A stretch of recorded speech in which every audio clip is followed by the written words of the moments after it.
Astaghfirullah, astaghfirullah, astaghfirullah, astaghfirullah.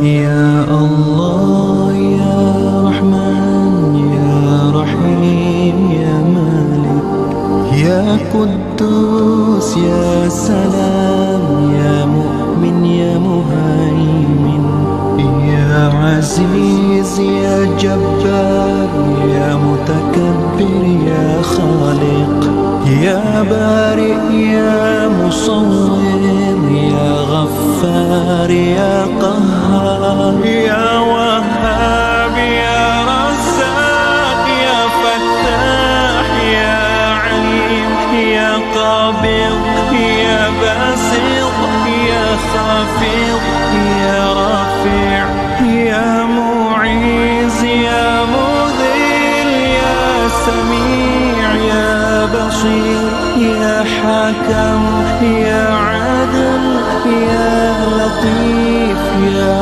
Khabir, Ya Halim, Ya Azim, Ya Ghafur, Ya Shakur, Ya Ali, Ya Kabir, Ya Hafiz, Ya Muqim, Ya Hasib, Ya Jalil, Ya Karim, Ya Raqib, Ya Mujib, Ya Wasi', Ya Hakim, Ya Wadud, Ya Majid, Ya Ba'if, Ya Shahid, Ya Haq, Ya Wakil, Ya Qawi, Ya Matin, Ya Wali, Ya Hamid, Ya Muhsi, Ya Mubdi, Ya Mu'id, Ya Muhyi, Ya Mumit, Ya Hayy,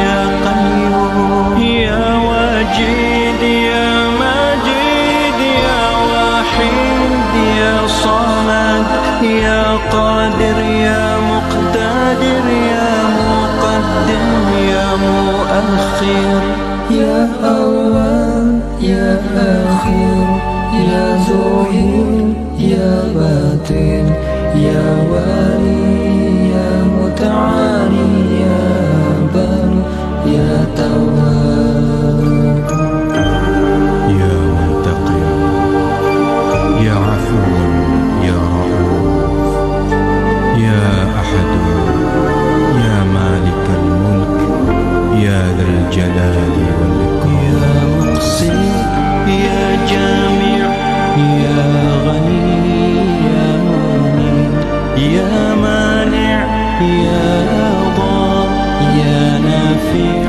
Ya Nur, Ya Hadi, Ya Badi', Ya Baqi, Ya Warith, Ya Rashid, Ya Sabur, Ya Allah, Ya Allah, Ya Allah, Ya Allah, Ya Allah, Ya Allah, Ya Allah, Ya Allah.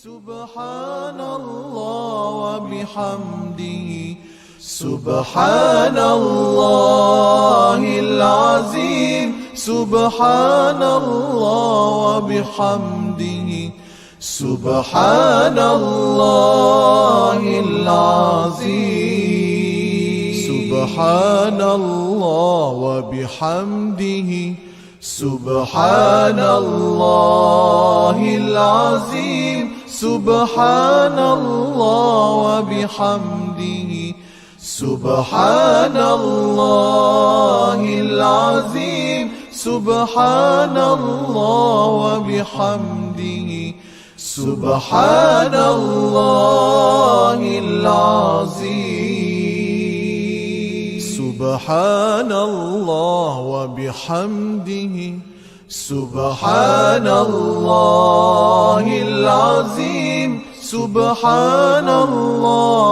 وبحمده سبحان الله العظيم سبحان الله وبحمده سبحان الله العظيم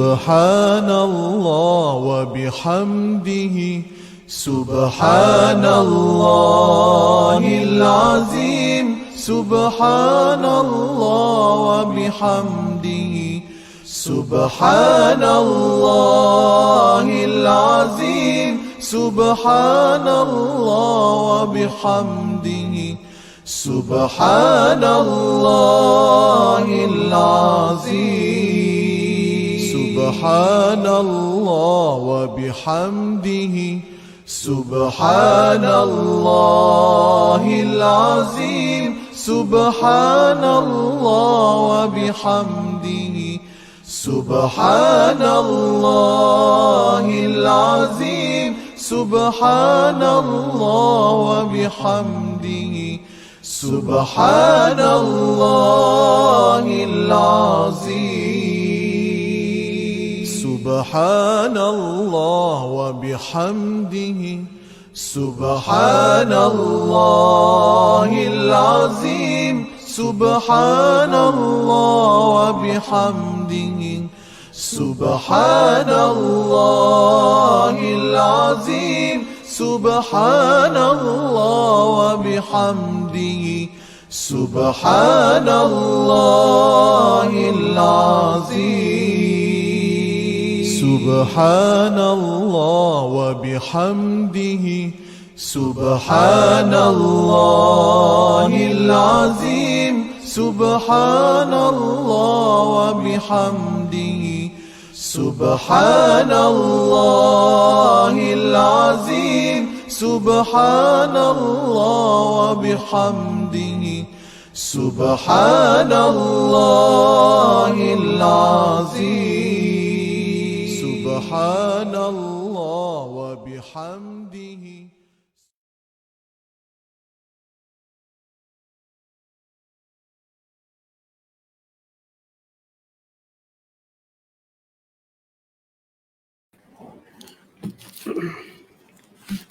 أعوذ بالله السميع العليم من الشيطان الرجيم. بسم الله الرحمن الرحيم. ويوم يحشرهم وما يعبدون من دون الله فيقول أأنتم أضللتم عبادي هؤلاء أم هم ضلوا السبيل قالوا سبحانك ما كان ينبغي لنا أن نتخذ من دونك من أولياء ولكن متعتهم وآباءهم حتى نسوا الذكر وكانوا قوما بورا فقد كذبوكم بما تقولون فما تستطيعون صرفا ولا نصرا ومن يظلم منكم نذقه عذابا كبيرا وما أرسلنا قبلك من المرسلين إلا إنهم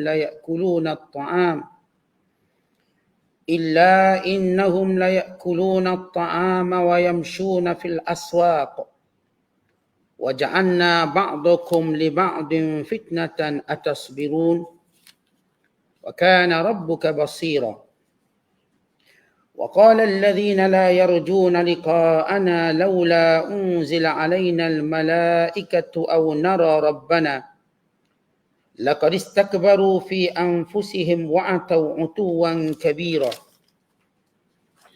يوم يرون الملائكة لا بشرى يومئذ للمجرمين ويقولون حجرا محجورا وقدمنا إلى ما عملوا من عمل فجعلناه هباء منثورا أصحاب الجنة يومئذ خير مستقرا وأحسن مقيلا. Sadaqallahul azim. Dan ingatlah, hari Tuhan menghimpunkan mereka yang kafir dan makhluk-makhluk yang mereka sembah yang lain dari Allah.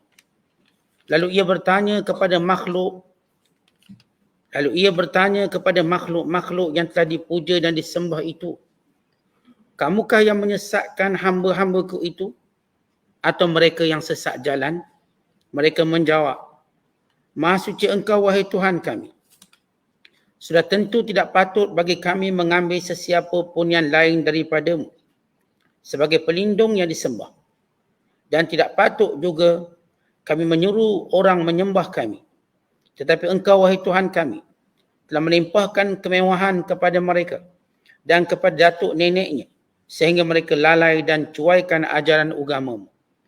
Dan menjadilah mereka kaum yang binasa. Maka dikatakan pula kepada golongan itu, sesungguhnya mereka yang kamu puja dan sembah itu telah mendustakan dakwaan kamu, bahawa mereka yang menyesatkan kamu. Oleh itu kamu semua tidak dapat menjauhkan azab seksa atau beroleh sebarang pertolongan. Dan sesiapa yang berlaku zalim di antara kamu, wahai umat manusia, dengan kekufuran atau maksiat, kami akan merasakannya azab seksa yang besar.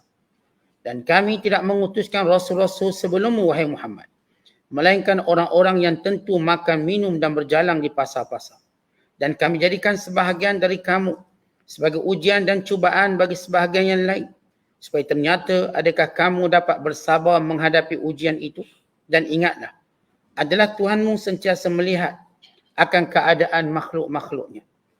Dan berkatalah pula orang-orang yang tidak percaya akan menemui kami, mengapa tidak diturunkan malaikat kepada kita, atau kita dapat melihat Tuhan kita? Demi sesungguhnya mereka telah bersikap sombong angkuh dalam diri mereka sendiri dan telah melampaui batas dengan cara yang sebesar-besarnya. Ingatlah, hari mereka melihat malaikat. Pada hari itu tiadalah sebarang berita gembira bagi orang-orang yang bersalah, bahkan sebaliknya. Dan mereka akan berkata, semoga kita dijauhkan dari sebarang keadaan yang buruk. Dan kami tujukan perbicaraan kepada apa yang mereka telah kerjakan dari jenis amal yang mereka pandang baik. Lalu kami jadikan dia terbuang sebagai debu yang berterbangan. Ahli-ahli syurga pada hari itu lebih baik tempat menetapnya dan lebih baik tempat rehatnya. Sesudah Allah Ta'ala menceritakan keadaan orang-orang kafir pada hari kiamat kelak, sebagaimana Allah Ta'ala menjelaskan sebab kekufuran mereka, sebab mereka menolak untuk beriman pada Allah dan beriman kepada Nabi sallallahu alaihi wasallam, bahkan mempercayai setiap apa yang dibawa oleh baginda sallallahu alaihi wasallam, disebabkan mereka tidak percaya hari kiamat, tidak beriman pada hari kiamat, kerana mereka selesa di dunia, cinta dunia, dan merasakan dunia ini mengekalkan mereka, merasakan bahawa hidup mereka cuma di dunia, kemudian habis begitu sahaja, tiada kebangkitan, tiada tanggungjawab. Maka Allah Ta'ala memberi amaran kepada orang-orang kafir, keadaan mereka nanti bila dibangkitkan semula, maka neraka sudah sedia menanti mereka.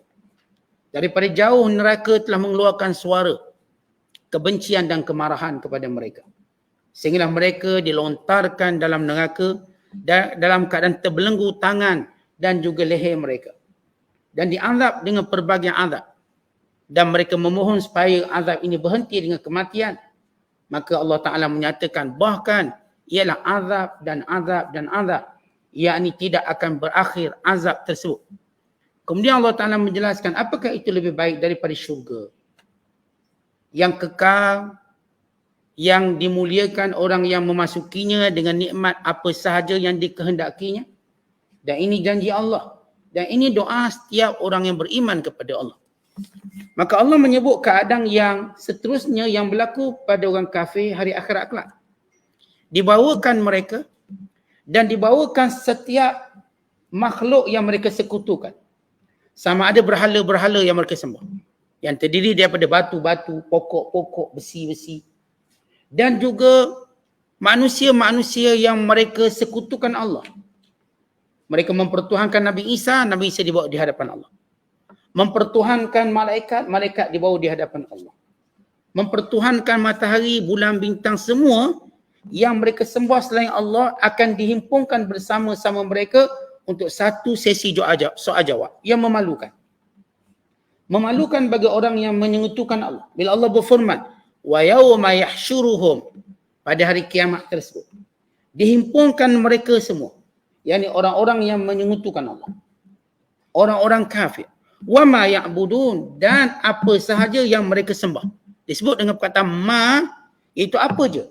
Wa imma di kalangan makhluk Allah, kalangan nabi-nabi alaihi wassalatu wassalam, yang mereka sembah, yang mereka kata Isa anak Tuhan, Uzair anak Tuhan, yang mereka kata malaikat itu anak-anak Tuhan, yang mereka kata termasuklah benda-benda tak bernyawa seperti berhala-berhala, matahari, bulan, bintang yang mereka sembah. Maka kata Allah, kami bawa semua yang mereka sembah di hadapan kami. Fayaqulu, dan Allah berfirman pada hari itu, a'antum adlaltum ibadi, wahai yang disembah, hei matahari, hei bulan, hei bintang, hei para nabi, wahai para malaikat, wahai batu-batu, wahai berhala, apakah kamu yang menyesatkan hamba-Ku? Am hum dallus sabil, atau mereka sendiri yang menyesatkan diri mereka? Apakah kamu, wahai berhala, menyeru manusia supaya kamu disembah? Apakah kamu, wahai matahari, menyeru manusia supaya kamu disembah? Apakah kamu, wahai bulan, menyeru manusia supaya kamu disembah? Apakah kamu, wahai Nabi Isa, menyuruh manusia menyembah kamu? Apakah kamu, wahai Nabi Uzair, menyuruh manusia menyembah kamu? Alaihimussalatu wassalam. Maka kesemua yang disembah oleh manusia di dunia, Allah akan himpunkan mereka bersama. Dan Allah tanya, nak tunjuk betapa terputus harapan mereka dengan apa yang mereka sembah. Sebab mereka menyangka berhala akan syafaatkan mereka kiamat kelak. Nabi-nabi yang mereka sembah akan tolong mereka akhirat kelak. Mereka menyangka akidah batil yang mereka pegang ini akan menolong mereka akhirat kelak. Maka dibawa semua kebatilan akidah mereka untuk berlaku satu soal jawab bagi memalukan mereka, untuk menunjukkan apa yang mereka sembah itu tak beri manfaat langsung, tak boleh membantu langsung, bahkan tak ada kena-mengena dengan apa yang mereka buat. Maka kata Allah kepada benda-benda yang disembah, termasuk para nabi, apakah kamu yang menyesatkan hamba-Ku? Am hum dallus sabil, atau mereka sesat sendiri? Maka jawab semua yang disembah ini, qalu, kata semua yang disembah ini, subhanaka, maha sucimu ya Allah, maka yang bagi lana, tak patut bagi kami, annattakhidha min dunik, kami tak patut sembah selain daripadamu, min awliya, mana-mana kalangan-kalangan yang lain daripada kami sebagai pembantu, tak layak bagi kami. Kata matahari, tak patut kami menyembah lain padamu ya Allah. Kata bulan, tak patut kami menyembah selainmu ya Allah. Kata para Nabi SAW, tidak patut bagi kami menyembah selain daripadamu ya Allah, untuk kami jadikan mereka pembantu-pembantu, tidak patut. Walakin, tapi ya Allah, matta'tahum, mereka dilalaikan dengan nikmat yang Engkau berikan kepada mereka, dan nikmat yang Engkau berikan kepada datuk nenek mereka, hatta nasu dzik, sehingga mereka lupa mengingatimu ya Allah. Wa kanu qauman bura, dan jadilah mereka kaum yang binasa. Malaikat jawab, nabi-nabi jawab, berhala-berhala jawab, ya Allah, bukan kami sesatkan. Maha sucimu ya Allah, tak mungkin kami sendiri menyembahmu ya Allah. Tak mungkin kami menjadikan selainmu sebagai Tuhan. Apatah lagi mereka nak menganggap kami Tuhan. Kami sendiri tak pernah sembah mana pun melainkan kepadamu ya Allah. Sebenarnya mereka punca mereka sesat, kata makhluk-makhluk Allah yang disembah, sebab mereka dilimpahi dengan nikmat yang banyak, bukan dari warisan keturunan mereka, sehingga mereka lalai daripada mengingatimu. Ini menunjukkan bahawa kekayaan sebab pada kekufuran, sebab pada kesombongan. Supaya setiap orang kaya tahu tentang bahayanya harta. Sebagaimana kita tahu bahayanya ular, bahayanya singa. Umpama kita ternak buaya, memang harga buaya tu mahal, kulit dia. Kita nak buat beg, beg mahal-mahal daripada buaya ni, krokodil, jenama krokodil ke, jenama bonia ke, apa pun jenama prada ke, ini kulit buaya. Ni bermutu buaya ni, diternak khas. Tapi yang bela buaya tak pernah lupa buaya tu bahaya. Kalau boleh menghasilkan kekayaan, buaya tu bahaya. Jangan silap masuk bukan pada waktunya. Jangan berani membabi buta. Biar bila jumpa buaya ada senjata. Duduk pun cuma sekejap, dia ambil buaya tertentu untuk dia ambil kulitnya. Tak adalah nak duduk tengah-tengah macam tu sehingga dia faham buaya. Sebab buaya sifatnya buaya. Kalau buaya kita tahu sifatnya buaya, tak mungkin. Kalaupun orang tu bela buaya, tak mungkin dia sewenang-wenang bermanja dengan buaya. Melainkan dia sentiasa waspada. Hatta kalau dia tengok buaya tu sedang tidur pun dia hati-hati. Buaya tengah tidur, hati-hati. Jangan. Tidur buaya lain. Berbanding dengan tidur kita lain. Kita tidur memang senyap betul. Lepas tu kalau kita tengok buaya sedang tidur, singa sedang tidur, berani tak kita lintas depan? Orang kata buaya tu kan tidur. Siap dengkur lagi buaya tu. Kalau sekalipun buaya tu berdengkur, tuan-tuan berani lalu depan. Kalau terpaksa lalu-lalu, itu pun hati-hati. Kalau begitu bahaya buaya. Bahayanya cuma dunia. Sedangkan bahaya dunia itu dia boleh rosakkan akhirat kita. Sebab itu Allah Ta'ala mengingatkan kita tentang bahaya dunia. Bahawa ia satu nikmat yang menipu. Wa mal hayatud dunya illa mata'ul ghurur. Tidaklah segala kesenangan dunia itu melainkan nikmat yang menipu. Menipu bagaimana? Kalau sebab dunia kita lupa mengingati Allah, kita lupa peraturan Allah halal dan haram, kita kena tipu. Sebab dunia tak beri apa pun kepada kita. Lihat orang yang dah mati di kalangan orang yang kita kenali. Apa yang dunia buat pada dia? Tak ada apa-apa. Sedikit pun dia tak boleh bawa ke kuburnya. Mati mendedahkan apa itu hakikat dunia. Kematian yang berlaku pada setiap manusia, kepada kita nanti, mendedahkan sejauh mana gunanya dunia. Rupanya kereta kita beli 5-6 buah tak berguna pun nak hantar ke kubur. Terpaksa cari van jenazah. Kenapa dulu kan ada kereta besar-besar? Bawa kereta tu lah hantar ke kubur. Tak ada orang hantar mayat ke kubur pakai kereta sendiri. Dia tetap cari van jenazah, mana van jenazah? Awak punya kereta banyak. Naiklah Alphard ke kubur. Naiklah kereta sport ke kubur. Tak ada seorang pun berani bawa mayat dia dengan keretanya sendiri. Untuk tunjukkan apa? Untuk tunjukkan berakhirnya dunia dan penggunaannya. Kita duk cari sampai bertegang orang, bergaduh, berbalah keturunan kita. Tapi apa yang dibuat bila kita mati tak ada apa. Kerana itu dunia itu bahaya. Kerana itu bila yang disembah mendedahkan di hadapan Allah, kenapa mereka ni sesat? Sebab mereka dilimpahi kekayaan. Lalu mereka lupa mengingatimu. Sebab itu Allah sebut dalam ayat yang lain dan banyak ayat yang lain. Alhaakumut takatsur. Kamu dilalaikan dengan limpahan harta kamu yang banyak. Yaqulu ibnu Adam, mali mali. Anak Adam terus menggila sambil berkata, ini hartaku, ini hartaku. Fahallaka min malika illa ma akalta fa'afnaita aw labista fa'ablaita aw tasaddaqta fa'amdaita. Anak Adam duk bangga, ni harta saya, ni harta saya. Rumah sana tu harta saya. Itu kereta harta saya. Itu tanah 4 ekar, 5 ekar harta saya. Tu kapal sawit 45 ekar saya punya. Tu tanah kebun durian sekian-sekian saya punya. Tu tanah lok banglo saya punya. Tu rumah tu saya punya. Ni rumah sewa saya punya. Anak Adam terus berbangga, itu harta saya, itu harta saya, itu harta saya. Apakah kamu tahu apa hartamu, kata Rasul? Apakah kamu tahu apa hartamu? Hartamu apa yang kamu makan? Lalu menjadi najis. Kerana itu benar-benar tak akan diambil oleh orang. Sebab harta lain dia akan diambil oleh orang lain. Tuan-tuan mati, diambil oleh waris. Harta kita ke harta waris kita? Kita mati, rumah ni siapa ambil? Tuan-tuan mati, kereta tu siapa ambil? Tuan-tuan ambil sekali ke buat kubur? Tak. Orang lain ambil, makna bukan harta kita. Ya, harta waris kita. Maka harta kita sebenarnya yang kita makan jadi tahi. Siapa nak ambil tahi kita? Tak ada. Itu yang awak punya. Dan apa yang awak pakai sehingga lunyai di badan kamu, itu harta kamu. Tuan-tuan baju kita, kalau dia dah lunyai, dia tak akan jadi bandes. Dia tak akan jadi bandar lagi. Dia jadi bala pula. Baju kita pakai sampai lunyai ni, berlubang-lubang ni, siapa nak ambil sebagai harta pusaka? Ada nak ambil? Kalau ambil pun buat kesak kaki. Buat kesak kaki, buat apa ni, lap minyak motor. Ataupun kat kebun buat baruk nangka. Atau sekian-sekian. Makna tak ada orang nak ambil. Itu betul harta kita. Dan yang kamu sedekah, dan kamu akan ambilnya akhirat kelak. Harta kamu sebenar yang kamu sedekah tu. Au tasaddaqta fa amdaita. Atau yang kamu sedekah, itulah harta di hadapan kamu. Orang yang beruntung, dia menjadikan harta di hadapannya.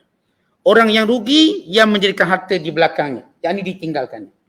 Siapa yang baik, yang bagus, Allah nak beri dia kemuliaan pada hartanya, maka hartanya semua duduk depan belaga. Yang ini semua disedekahkan depan. Digunakan untuk jalan Allah. Maka itu harta dia. Tapi yang kita tinggal tu, bukan harta kita, dan itu kerugian. Yang manusia akan menyesal. Rugilah kita. Duit banyak kita tak guna betul-betul. Patut kita dah ada perancangan. Nabi Ustaz, saya takut mati Ustaz. Nanti tak cukup duit. Doakan ya Allah. Doakan kepada Allah. Supaya kita pandai menggunakan harta kita dan sisa harta kita. Dan jangan sampai kita masih hidup dalam keadaan harta kita masih berbaki. Biar kalau boleh kita belanjakan betul-betul harta kita. Dan sebagian harta kita habis, maka kita pun mati. Jadi betul-betul kita menggunakannya cara yang baik. Supaya dia semuanya menjadi harta kita. Tak ramai manusia yang semua hartanya menjadi harta dia. Melainkan dia lebih banyak menjadi harta orang lain berbanding harta dia. Maka yang kita bawa cuma sikit, kan rugi kita. Kita duduk timbung banyak-banyak.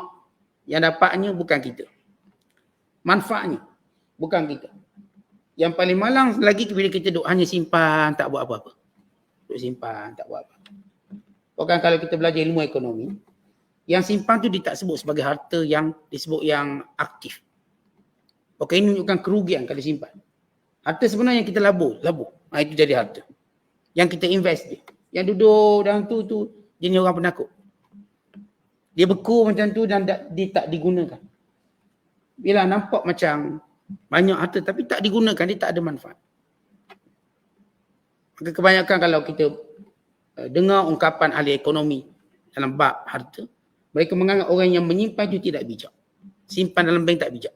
Tapi menyimpannya dalam perniagaan, dalam investment itu yang bijak. Kerana ia berkembang dengan lebih banyak.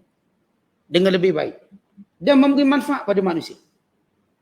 Ya, kalau harta tadi digunakan untuk dikatakan perniagaan dan sebagainya, dia berkembang dan beri manfaat pada manusia.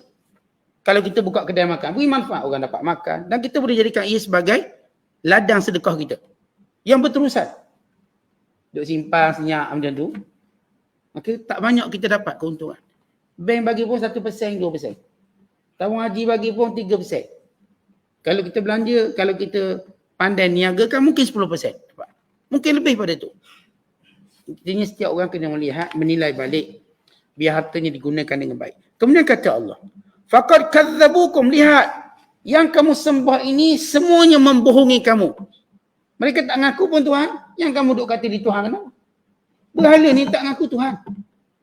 Dan tak ngaku pun bahawa mereka kata sembahlah kami. Tak pernah. Sebab itu bila kita tanya kepada penyembah berhala, semenjak bila berhala suruh dia disembah? Semenjak bila? Tolong beritahu. Sebut satu nas, satu dalil yang berhala kata, aku Tuhan kamu, sembah aku. Tidak ada. Ataupun dalil yang Nabi Isa kata, aku Tuhan kamu, sembah aku. Dalam kitab Bible mereka. Atau dalil Nabi Allah Uzair berkata dalam Taurat, aku adalah Tuhan kamu, maka sembah aku. Satu pun perkataan tidak ada daripada benda-benda yang mereka sekutukan. Sedangkan Allah ada menyebut tentang dirinya. Wa ana rabbukum fa'budun. Aku Tuhan kamu, sembah aku, kata Allah. Ayat-ayat yang Allah perintah kita supaya sembahnya terlalu banyak. Tapi ada tak ayat dalil yang berhala ni kata sembah aku? Ayat tu ada tak? Dah kami tengok nenek moyang kami buat macam tu. Yelah, ada tak ayat yang kata tu dalilnya? Yang berhala ni kata aku Tuhan kamu, sembah aku. Atau Nabi Isa kata aku Tuhan kamu, sembah aku. Atau Nabi Isa kata aku Tuhan kamu, sembah aku. Atau malaikat berkata aku Tuhan kamu, sembah aku. Allah berkata aku Tuhan, maka sembah. Bahkan melalui lidah para Nabi yang berkata bahawa Tuhan itu ialah Tuhanmu adalah Tuhanku. Rabbi wa rabbukumullah fa'buduh. Tuhanku, Tuhan kamu ialah Allah, maka sembahlah dia. Dan Allah sendiri yang berfirman, wa ana rabbukum. Aku Tuhan kamu, sembah kamu. Sembah kamu akan aku. Artinya, bila kita katakan dalil ini sudah meruntuhkan akidah palsu. Pada akhirat kelak, kata Allah, yang mereka sembah ini mendustakan bahawa mereka ini Tuhan, mendustakan bahawa mereka yang suruh disembah, mereka mendustakan. Lalu kata Allah Ta'ala, fama tastati'una sarfan wala nasra, maka hari ini kamu tak akan dapat apa pun pertolongan. Tak dapat apa pun bantuan daripada apa yang kamu pertuhankan. Wa man yazlim minkum, dan siapa yang zalim di kalangan kamu, nudhikhu azaban kabira, kami akan mengenakan kepadanya azab yang besar, azab yang dahsyat. Ayat ini jelas menjawab. Tak sekadar menjawab tentang kebatilan penyembah berhala. Bila mereka mendustakan hari kiamat, maka Allah cerita dua keadaan mereka pada hari kiamat. Itu keadaan mereka bersama neraka dan keadaan mereka dalam sesi soal jawab. Natijahnya kalau kita lihat secara takdim dan takhir, sepatutnya Allah Ta'ala sebut dulu tentang mereka ini didialog oleh Allah, kemudian baru cerita masuk neraka. Kenapa sebut dulu masuk neraka? Sebelum dialog, sebelum penghakiman ini, untuk menunjukkan dahsyatnya perbuatan mereka, maka disebut dulu neraka. Kekufuran tadi. Kemudian boleh disebut tentang dialog mereka. Itu dibawa patung-patung yang mereka sembah, dibawa mana-mana hamba Allah yang mereka sembah, untuk didustakan pada hari itu bahawa yang ni semua tak pernah suruh pun disembah. Bahkan yang ni semua juga menyembah Allah Tuhan yang Esa. Dan mereka hari itu terputus harapan dan terputus ikhtiar. Kerana Tuhan-Tuhan yang mereka sembah tidak dapat membantu dan menolong. Kemudian Allah berfirman, وَمَا أَرْسَلْنَا قَبْلَكَ مِنَ الْمُرْسَلِينَ, dan tidaklah kami utuskan sebelummu dari kalangan para nabi dan rasul, illa innahum, melainkan mereka semua, la yakuluna at-ta'am, makan makanan, wa yamshuna fil aswaq, dan bekerja di pasar-pasar, wa ja'alna ba'dukum li ba'din fitnah atasbirun, dan perbezaan darjat itu sebagai ujian kepada kamu, apakah kamu bersabar, wa kana rabbuka basira, Allah Ta'ala melihat setiap perbuatan kamu. Baik, berkenaan ayat ini ialah jawab kepada orang musyrikin Mekah dan orang kafir yang mempertikaikan kerasulan Nabi Muhammad SAW. Pertikaian mereka pertama, mereka kata Al-Quran ni Nabi cipta. Itu pertikaian mereka yang pertama. Yakni tuduhan mereka. Tuduhan kedua mereka berkata bahawa Quran ini adalah cerita dongeng yang Nabi hafaz. Dan yang ketiga, mereka menuduh Rasulullah, kenapa Nabi ni cuma manusia biasa, bukan malaikat? Makan, pergi ke pasar. Kenapa Nabi ni bukannya seorang malaikat? Kenapa Nabi ni makan? Tak layak Nabi yang makan macam kami dan ke pasar meniaga macam kami untuk menjadi Rasul. Maka Allah jawab, bagi mereka Rasul ni tak boleh ada sifat kemanusiaan. Tidak boleh ada sifat basyariah. Dia mesti sifat malaikat. Tak makan, tak minum, tak tidur, tak kerja, duit dari langit turun. Tetapi Nabi SAW, dia ada sifat basyariah dia, kemanusiaan dia. Rasulullah SAW tidur. Nabi juga mengantuk. Nabi juga lapar. Nabi juga makan. Nabi juga minum. Nabi juga qada hajat. Nabi SAW juga berduka cita dengan masalah yang berlaku. Kematian isterinya, kematian bapa saudaranya, kematian orang disayangi. Nabi sedih, Nabi menangis. Nabi SAW juga rungsing. Ada waktunya. Baginda SAW ada sifat-sifat manusia. Sifat-sifat manusia tidak menafikan kerasulan. Tidak menjadikan ia bertentangan dengan sifat Rasul. Kenapa? Sebab semua Rasul dulu-dulu lagi memang macam itulah. Mereka di kalangan manusia. Mereka ahli kitab, mereka orang-orang kafir, musyrik Mekah. Mereka tahu bahawa Nabi Muhammad SAW bukanlah Nabi yang pertama. Sebab mereka ada kenalan di kalangan kitab yang membekalkan kepada mereka dengan persoalan untuk dijawab oleh Rasulullah bagi membuktikan dia Nabi. Sebab ahli kitab beritahu bahawa Nabi-Nabi dahulu begini sifatnya, begini sifatnya. Dan kisah Nabi yang makan dan bekerja di pasar bukanlah satu benda yang mereka tak tahu. Bahawa semua Rasul-Rasul begitu. Nabi Adam AS juga bekerja. Ketika mana Allah Ta'ala turunkan Nabi Adam, disebut dalam kitab Al-Kasbu oleh Muhammad Hasan Syaiban dalam satu athar. Bila Allah Ta'ala turunkan Nabi Adam AS, maka Allah turun bersamanya Jibril. Dan Jibril mengajar Nabi Adam bagaimana cara makan. Yang pertama disuruh tanam pokok. Tanam. Maka Nabi Adam tanam pokok. Pokok pertama yang ditanam oleh Adam AS ialah pokok gandum. Dan sehingga sampai waktu menuainya. Kerana pokok tadi Allah jadikan ajaib, dia terus ditanam, tumbuh, berbuah dan sebagainya. Terus. Maka Nabi Adam memetik. Kemudian membentuknya jadi gandum. Mengulinya. Sampailah pada waktu asar. Lalu kata Jibril AS, wahai Adam, kalau kamu berpuasa, lengkapkan. Sebab Adam AS daripada ditanam tadi, sampai dituai, dia tak makan lagi. Jibril ajak. Supaya kita tahu mana asal usul makanan. Allah ajar melalui Jibril AS. Ajar cara guna api, ajar cara masak. Bertentangan dengan sejarah yang karut-marut yang kata manusia tak reti cari makan, tak reti buat makanan. Makan pun mentah-mentah je. Digambarkan dengan orang zaman batu. Baju pun tak ada telanjang. Jenis buat senjata pun tak ada. Ini gambaran karut-marut. Tamadun manusia lebih hebat pada itu. Maka Adam AS diajar oleh Jibril. Cara tanam gandum, kemudian dituai, kemudian diuli, kemudian sampai waktu asar. Maka Adam AS diberitahu oleh Jibril, kalau kamu berpuasa, maka Allah akan ampunkan dosamu. Dan Allah akan jadikan kamu memberi syafaat kepada umatmu ataupun anak cucu, zuriat keturunan. Maka Nabi Adam AS pun kekal puasa. Dia tadi tak makan, terus tak makan. Dia uli gandum, dimasak, jadi roti, tapi kena sabar tu. Dia tak makan panas-panas. Dan kita tahu semua para Nabi alaihissalatu wassalam, mereka tak suka makan panas-panas. Yang suka makan panas-panas kita. Kita suka makan panas-panas. Para Nabi dia tak suka makan panas-panas. Dia tunggu sejuk boleh makan. Kenapa? Kerana panas tadi menghilangkan kelazatan. Ni melecur bibir kita. Tu orang Jepun, dia suka makan panas-panas. Kalau makan nampak sampai mulut dia tu, dia keadang dia tu, sehingga dia ada beberapa penyakit yang berkait dengan, yang kena pada kebanyakan masyarakat Jepun. Penyakit berkait sebab suka makan panas. Sama ada gigi mereka ataupun tonsel mereka. Ada masalah. Inilah telang panas-panas. Dia bengkak. Kita diajar sejukkan. Kita tak diajar. Panas-panas ni macam makanan neraka. Makanan neraka makan panas-panas. Tapi bila kita panas-panas sedap sah. Kalau boleh keluar kuali masuk mulut tu. Dia punya suka makan panas. Ya, setengah ulama memakruhkan makan panas-panas. Biar dulu. Lek, buat makan. Jadi Nabi Adam AS diminta supaya tak makan panas-panas. Biar dulu. Ketika itu Adam AS begitu lapar. Terasa nak. Sebab itu kata para ulama. Kita kalau puasa. Lepas asar je mula rindu makanan. Lepas asar je mula rasa macam nak makan. Pagi okey lagi. Tahan. Tengah hari okey. Dia mari asar siap. Itu dia boleh tunggu depan makanan sampai berbuka puasa. Sebab dia ada perasaan rindu. Yang pertama rasa rindu tadi Adam AS. Adam dah tak makan dari pagi.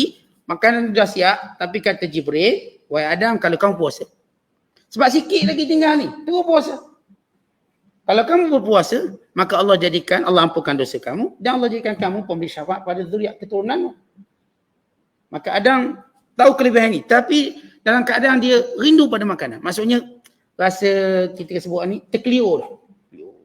Itu lepas asar semua keliur. Bazar Ramadan lepas asar siap. Dia beli semua. Sebab keliur belaka. Dia tengok ni sedap. Ni sedap. Semua beli. Tak cukup 10 jari. Pinjam jari suami dia pula. Jadi 20 jari. Anak kecil dia pun kena bawa sekali. Ni bawa ni. Kuih kaya pula. Kuih kaya. Ini lepak pun kena bawa ni. Habis penuh. Dia lepas asar kita rasa rindu untuk makan. Rasa seronok. Makin dekat nak maghrib. Makin seronok. Sehinggalah Adam AS datang waktu maghrib dan dia makan. Apa kerja Adam? Petani. Dan Nabi Allah Idris AS bekerja sebagai khayyat. Sebagai tukang jahit. Dan mencari makan dengan. Nabi Allah Ibrahim AS bekerja sebagai bazzaz. Ataupun sebagai bizarah. Menjual baju. Nabi Allah Ibrahim, dia cari baju-baju dan dijual. Itu pekerjaan Nabi Allah Ibrahim. Bizarah dia panggil. Ataupun disebut bazzaz. Bizarah ataupun bazzar. Yang ini penjual baju. Sejenis baju pada zaman itu. Dan Nabi Allah Zakaria AS sebagai tukang kayu. Jadi tukang kayu. Demikian juga Nabi Allah, kita katakan Nabi Allah Nuh AS juga tukang kayu. Sehingga dia mampu buat bahtera. Kalau Nabi Nuh tu bukan kerjanya tukang kayu, Allah tak suruh dia buat bahtera. Sebab memang pekerjaan Nabi Nuh tu tukang kayu. Maka sesuai untuk buat kapal. Menyusun kayu. Artinya ada latar belakang, background kerja dia. Dengannya dia mencari rezeki. Dan Nabi kita Muhammad SAW, pertama menggembala kambing. Yang kedua, Rasulullah juga dia ada partner dia bernama Sa'id bin Abdullah sejak zaman jahiliah. Mereka menjual kulit. Kata Sa'id bin Abdullah, waktu aku menjadi partner kepada Nabi Muhammad SAW, ni sebelum dia Rasul. Dia seorang yang tidak pernah berbalah, yang tidak pernah cerewet, yang tidak pernah ada masalah. Dia syarik partner yang baik. Ini lepas Rasul dibangkitkan, Nabi masih kenal. Ni partner dia masih bisnes. Sebagaimana Rasulullah menerima pelaburan Khadijah waktu perdagangan di bumi Syam. Khadijah melabur, buat mudarabah, maka Rasulullah SAW niagakan barang Khadijah dengan keuntungan dibahagi dengan persetujuan. Modal semua Khadijah. Dan Khadijah radhiyallahu ta'ala membekalkan pembantunya bernama Maisarah. Dan Maisarah ini seorang lelaki, pembantu. Orang kita Maisarah perempuan. Siap. Kalau kita salah faham baca sirah Nabi, pembantu dia pun perempuan, nama Maisarah. Tak, dia lelaki. Kerana setengah nama dalam masyarakat Arab, lelaki boleh, perempuan boleh. Maisarah tu lelaki boleh, perempuan boleh. Tapi kita orang Melayu tak boleh. Kalau adalah orang Melayu kita nama Maisarah, dia jadi tok imam, kita kata tak sah. Imam hari ni namanya Ustaz Maisarah. Tak. Pasal macam teologi. Betul ke Maisarah nama dia? Dalam bahasa Arab, Maisarah merujuk pada dua sama nama Hindun. Lelaki ada, perempuan ada Hindun. Hamzah. Laki ada, perempuan ada. Kita kalau nama Hamzah, perempuan laki. Saya nak kahwin dengan Hamzah. Gay ke? Hamzah tu perempuan. Maksudnya dia boleh nama perempuan. Tapi dalam budaya penamaan kita, dia tak terkenal benda tu. Orang Arab maklum benda tu. Hamzah, Hindun. Demikian juga kita sebut tentang nama Maisarah. Maisarah pembantu. Dan Rasulullah meniaga. Menunjukkan Rasulullah bekerja. Jadi, latar belakang semua Nabi-Nabi alaihissalatu wassalam, semua mereka bekerja. Wa imma petani, wa imma pedagang sebagaimana Nabi Syuaib alaihissalam, wa imma peternak kambing sebagaimana Nabi Allah Musa. Semua ada kerja masing-masing. Bahkan Nabi Isa bekerja menjual baju yang disulang oleh ibunya Maryam. Maryam alaihissalam disulang baju, nanti dia beri pada Nabi Isa alaihissalam, Nabi Isa pergi jual kat pasar. Dan duit tadi menjadi belanja mereka. Nabi Allah Daud alaihissalam, dia tukang besi. Nabi Allah Sulaiman, di sebalik kerajaan yang besar, dia juga bekerja. Dia buat, dia anyam satu bentuk miktal. Miktal ni kalau kita sebut raga, bakul. Miktal letak apa-apa barang tak.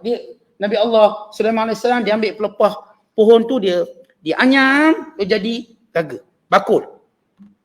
Di sebalik Nabi Allah Sulaiman itu, raja. Berarti semua Nabi-Nabi alaihissalatu wassalam, mereka bekerja. Tidak menafikan kerasulan. Jadi Allah jawab, memang Rasul-Rasul dulu kerja dan mereka makan. Semua Nabi-Nabi ni makan. Tak ada seorang pun Nabi tak makan. Untuk menunjukkan bahawa basyariyatul Rasul, kemanusiaan tidak menafikan kerasulan. Itu ialah sunnatullah pada setiap para Nabi dan Rasul. Dan mereka masuk di pasar-pasar untuk berniaga. Nabi SAW masuk di pasar untuk berniaga. Kemudian mereka kata, kenapa Muhammad miskin? Maka Allah Ta'ala menjawab, miskin kaya, sihat sakit, kuat lemah. Semuanya ini ialah fitnah ujian Allah. Atasbirun, apakah kamu sabar dengan ujian ini? Tuan-tuan, boleh tak kita kata Rasulullah miskin? Boleh atau tidak? Nabi SAW miskin. Kerana setengah dalam hadis bila Rasulullah SAW berkata, Allahumma ahyini miskina, wa amitni miskina, wa ba'afni ma'azumratil masakin. Ya Allah, hidupkan aku miskin, matikan aku miskin, dan himpunkan aku bersama dengan kelompok orang miskin. Setengah ulama menyatakan hadis ini dhaif dan tidak boleh menjadi dalil. Setengah ulama kata miskin di sini maksudnya ialah daripada perkataan maskanah, yakni tenang dan redha. Tawadhu', rendah diri. Sebab istilah miskin maksudnya merendah diri. Baik, apakah kalau kata Nabi miskin ini salah ataupun tidak? Kerana setengah orang tak memahami makna miskin, kata siapa yang kata Nabi miskin maka dia boleh kafir.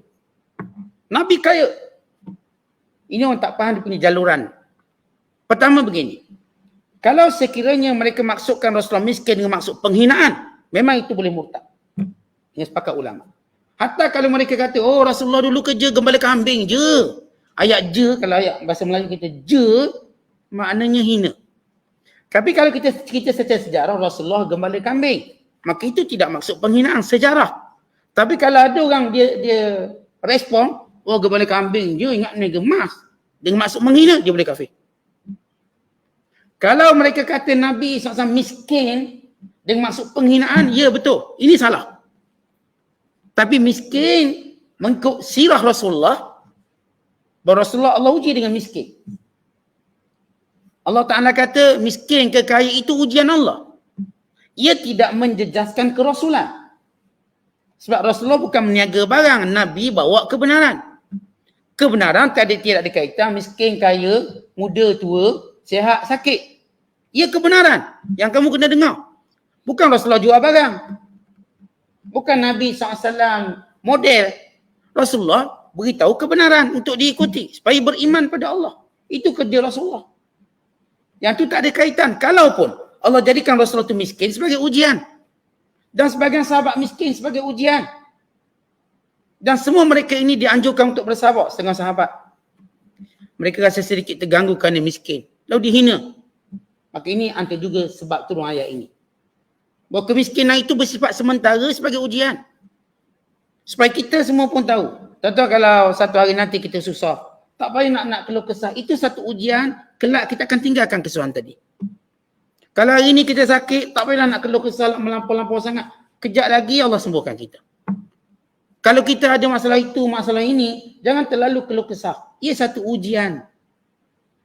Kita dituntut bersabar. Kalau kita gaduh orang tu, gaduh orang ni, itu ujian. Sabar, kejap lagi baik semula. Maka semua yang kita lalui kat dunia ini ujian. Atas birun tak boleh ke sabar. Betul. Bila setengah sahabat yang saya katakan miskin juga terjejas dengan penghinaan ini. Dan mereka juga menghina Rasulullah kerana kemiskinannya. Kenapa tak ada kebun, kenapa tak ada aset banyak. Macam kami semua kaya raya. Maka Rasulullah nak ajar, harta tu tak penting. Yang penting kebenaran. Rasulullah tidak mahu dilihat sunnah dakwah bahawa Rasulullah berjaya dakwah kerana harta dia banyak. Bukan, kerana kebenaran. Bukan kerana faktor Nabi kaya maka dakwahnya berjaya. Bukan. Dakwah berjaya kerana apa? Kerana kebenaran dan kerana akhlak Rasulullah. Itu kejayaan dakwah. Kalau tidak orang kata sebab Nabi duit banyak sebab tu berjaya dakwah, jadi kita pun dakwah pun kena duit banyak dulu. Jadi penatlah dakwah macam gitu. Semua nak tunggu duit banyak dulu dakwah. Tak ada duit banyak mati kiok. Dah bila kita nak dakwah? Sebab semua orang kata, kita ustaz, kalau kaya baru dakwah. Habis kan? Sekarang kita cari duit dulu lah. Akhirnya mati kita dulu. Dakwah kena sampaikan dalam situasi apa pun. Kalau hari ni kita miskin, tak ada duit, tak ada jawatan, dakwah jalan. Kalau Allah uji kita kaya, dakwah juga jalan. Allah jadi kita miskin balik, dakwah jalan. Dakwah tak ada kena mengena dengan harta. Ialah satu tanggungjawab agama kita. Dia tak ada mengena kita sakit ke sihat. Ia benda yang kita kena sampaikan. Mengikut kemampuan kita ada. Saya mampu setakat ni lah. Kalau saya tak ada duit untuk berdakwah, tapi kemampuan saya setakat ni, saya buat setakat tu. Kalau saya ada duit, maka saya boleh besarkan lagi dakwah. Tapi dia takkan terhenti sebab saya tak ada duit. Dia takkan terhenti sebab saya sakit. Dia takkan terhenti sebab saya begitu begini, tak ada. Dakwah ni jalan sampai kita bertemu dengan Allah SWT. Maka tujuan atau hikmah Nabi SAW tidaklah kaya macam mereka lihat, supaya melihat kejayaan dakwah bukan kerana harta. Kita tak nafi ada peranan harta, tapi bukan itu yang menjadi sebab utama, bukan. Kalau tidak, saya katakan semua orang beralasan yang sama. Kita kena kaya baru dakwah. Tak terus jalan dakwah. Sebahagian sahabat tu miskin, mereka tetap jalankan dakwah. Dia hina kemiskinan, tidak menghentikan mereka berdakwah. Terus cakap kebenaran. Sehingga orang kaya ni, walaupun dia sombong dengan kekayaan, dia tidak mampu untuk menjadikan kekayaannya lebih tinggi daripada kebenaran. Dia tak boleh gunakan hartanya untuk rasuah orang lemah ni supaya tinggalkan agama. Kan ternyata walaupun orang ni miskin, tapi kaya dengan maruah. Kaya dengan prinsip. Kalau ikut dengan mudah orang kafir yang kaya raya ni, gunakan duit, sesatkan. Dan itu yang mereka lakukan di banyak negara Islam. Di Afrika, mereka gunakan kekayaan untuk sesatkan orang Islam. Dengan membina hospital, membina sekolah, lalu sesatkan. Di Indonesia pun sama. Mereka buat ladang, mereka buat kilang, nak kerja syaratnya Kristian. Mereka buat. Mereka jadikan senjata. Tapi umat Islam Allah pelihara akidah mereka. Allah Ta'ala pelihara akidah. Supaya nak, kerana kita diajar, dididik oleh Nabi SAW. Miskin harta tidak menjadikan kita menggadai agama. Bukan ternyata dengan prinsip walau keadaan miskin untuk tunjukkan prinsip akidah lebih tinggi pada kekayaan. Akhirnya yang nampak miskinnya tak pernah terima rasuah. Tak pernah ambil yang haram. Tak pernah ambil hak orang.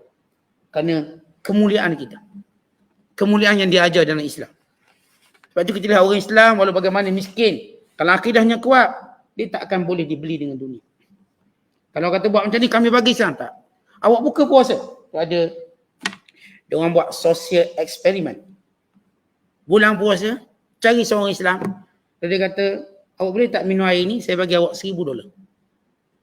Kata, saya tak minum, saya Muslim. Dan ini bulan puasa. Dia ambil orang muda seorang. Kata, saya tambah lagi, $1,000 dengan iPhone. Dia tak nak. Saya tambah lagi dengan notebook pula. Saya bagi awak $1,000, tak nak. Sebab saya Islam, saya tak akan buka.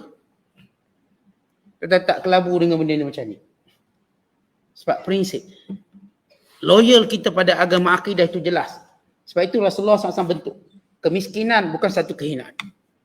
Bukan satu kehinaan. Kemiskinan satu ujian. Kalau Allah takdirkan kita miskin, jangan anggap itu hina. Tapi ujian. Sehinggalah Allah melepaskan kita dari ujian tersebut. Kita tetap sabar. Kalau Allah beri kita sakit, itu ujian. Bukan maksud kita nak miskin, bukan maksud kita nak sakit. Tapi kalau kita diuji, kita akan bersabar. Sebab itu kata Allah, kami jadikan semua itu fitnatan, sebagai ujian atas birun. Apakah kamu mampu bersabar?